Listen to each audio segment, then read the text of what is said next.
नमस्ते दीदी भैया, देखिए हमारे यूट्यूब चैनल पर जा रहा है बहुत प्यारा चुटकुला नाच गीत लाचारी। पसंद आए तो लाइक शेयर करना, घंटी ना भूले, घंटी जरूर दे फुल देखिए और आगे बढ़ाइए। वो देखिए पिया जी रुस गए हैं।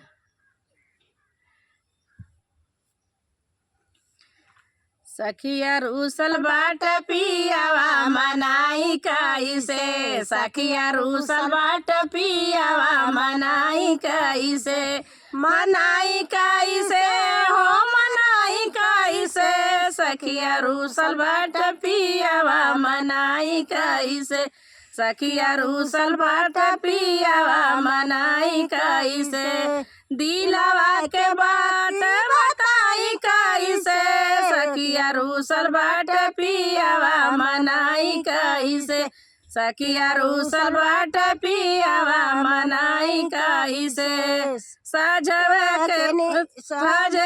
रिसियाई मन खाना नहीं खाला, साझ के रिसियाई मन खाना नहीं खाला, खाना नहीं खाला हो खाना नहीं खाला, दिलवा के बात बताई कैसे, पियावा रूसल बाट सखिया मनाई कैसे, पियावा रूसल बाट सखिया मनाई कैसे, टोला पड़ोस सब मारता तानवा,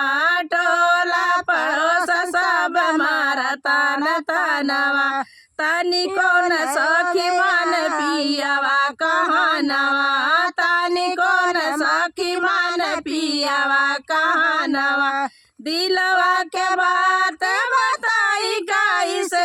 सखिया रूसल बा सजनवा मनाई कैसे, सखिया रूसल बा सजनवा मनाई कैसे, झुमका ले आइल झुलानिया, झुमका ले आइल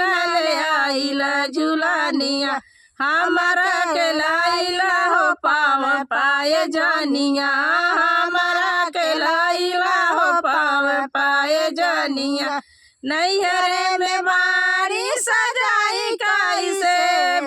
नैहरे में बाड़ी सजाई कैसे, पिया रूसल बाट सखिया मनाई कैसे, पिया रूसल बाट सखिया मनाई कैसे।